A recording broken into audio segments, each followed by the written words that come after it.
안녕하세요. 손쌤의 역사교실 32번째 시간입니다. 자, 조선 후기 경제 두 번째 시간인데요. 여기에서 우리가 보실 거는 이제 농업과 관공업, 즉 산업과 관련된 겁니다. 이 32차 시에서 농업, 관공업을 중심으로 보시고요. 33차 시에서는 상업에 대해서 여러분들이 좀 더 보시면 되겠습니다. 인트로 부분은 지난 시간 복습하는 거니까 다시 한번 보시고요. 조선 전기의 경제 생활부터 빠르게 치고 나가도록 하겠습니다. 자, 조선 전기 경제 생활 보시면은요, 중농 정책의 실시, 농업 기술 발달에 대한 이야기가 나와 있습니다.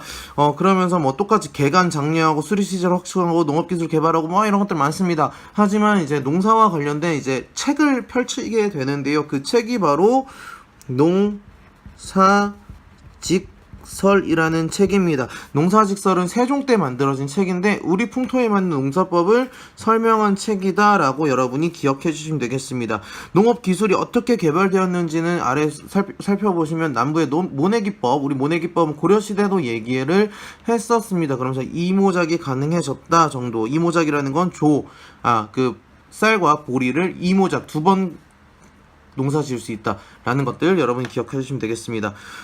조선 전기의 관영수공업 체제 정비라고 하면, 관영수공업은 국가의 중심이 되는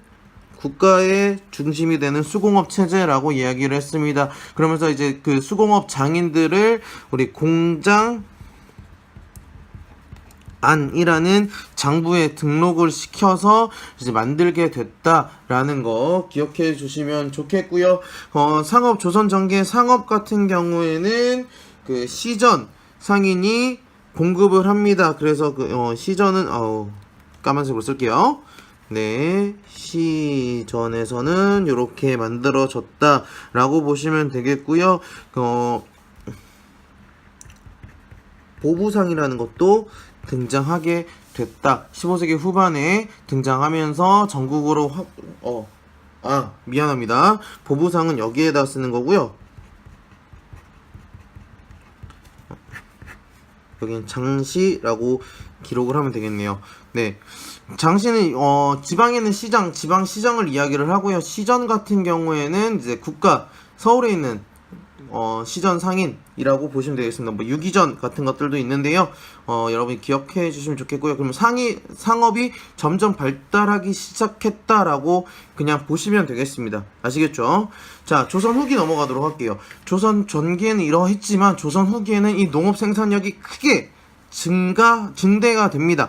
정부 같은 경우에는 양난을 거치면서 개간 사업을 장려하기도 하고요. 농민 같은 경우에는 문해기라든지 또는 농업 기술이라든지 공동노동, 또는 여기 나와 있는 밭농사 같은 경우에서 견종법 같은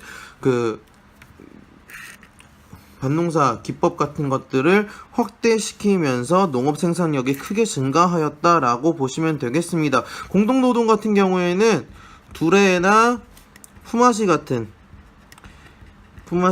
같이 이제 모내기 할 때나 추수할 때나 이런 같이 혼자서는 못하니까 같이 농사를 짓게 되는 그런 모습이 있었다라고 보시면 되겠습니다. 그래서 여기에 보시면은 이 모내기법에 대한 이야기가 나와 있죠. 세 가지 이유에 대해서 하는데, 김매기 노력을 더는 것, 그 다음에 하나로 서로를 기르는 것, 그 다음에 좋지 않은 것을 솎아내고 튼튼하고 오를 수 있다라는 이유를 가지고 모내기법에 대해서 이야기를 했었다라는 거, 서유구가 주장했다라는 거 보시면 되겠고요. 그러다 보니까 노동력이 감소하면서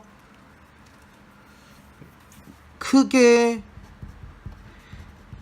농사를 짓는 광작이 유행하게 됩니다. 그러다 보니까 광작을 하다 보니까 이 지주가 생기게 되고, 노비와 머슴을 이용해서 직접 병영을 하는 토지, 그래서 일부는 부자 농민으로 부농으로 성장하지만 부농이 되지 못한 사람들은 영세상인이나 임 노동자로 전락하게 되더라.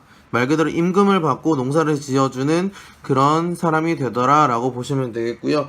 또한 뿐만 아니라 이제는 쌀 농사만 짓는 것이 아니라 상품, 작물을 재배하기도 했었다라고 보시면 되겠습니다. 그러면서 이제 농민층들이 분화되기 시작하게 되는 거지요.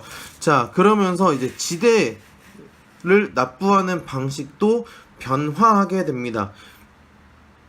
일반적인 형태로는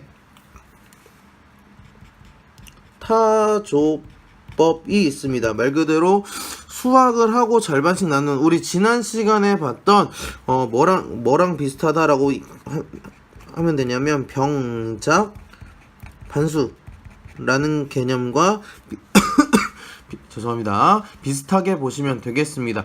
일정 비율로 나눈다라고, 여기는 타조법은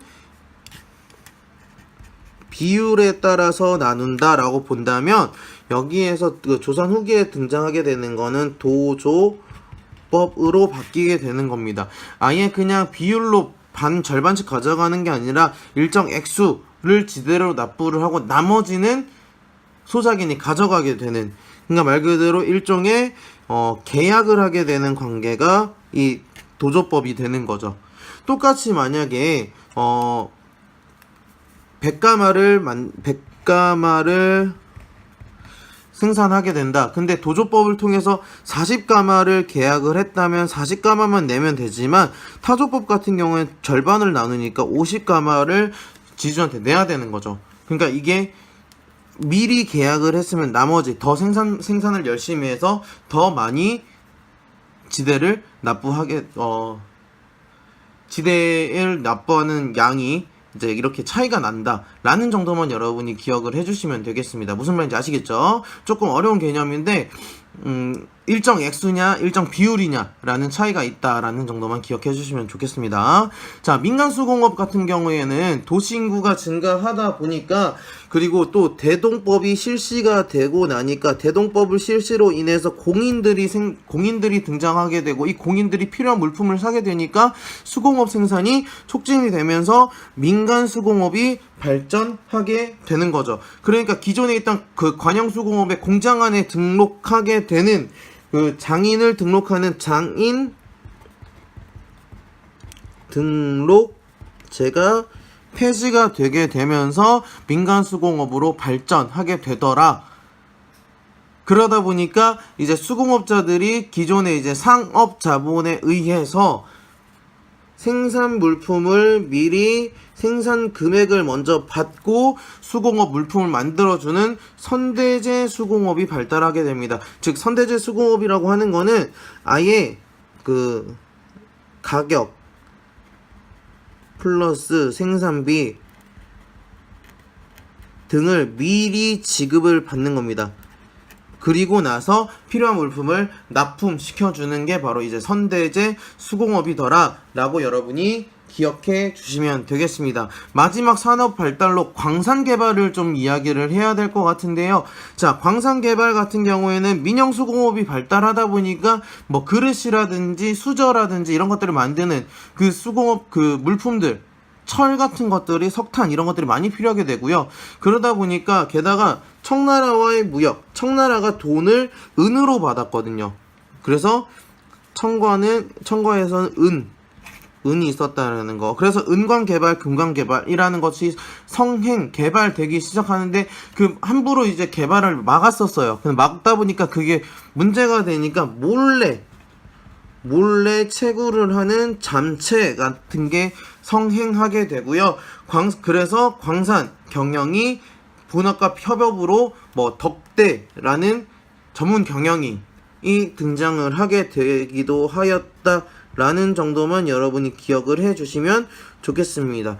자, 조금 스피디하게 나갔었는데요. 그 조선 전기에는 이러한 농업 생산력, 뭐 수공업 이런 것들이 있었지만, 조선 후기에는 농업 생산력이 이렇게 확대가 되고, 이로 인해서 그 농민층이 분홍이나 임노동자로 분화되고 상품 작물도 재배가 되기 시작했었다. 그리고 지대 납부 방식도 타조법에서 도조법으로 바뀌더라. 그래서 수공업은 민영 수공업이 발전하게 되더라 정도만 여러분이 꼭 기억을 해 주시기 바라겠습니다. 아시겠죠? 자, 그렇다면 여기까지 정리하는 걸로 하고 수업을 마치도록 하겠습니다. 고생 많으셨습니다.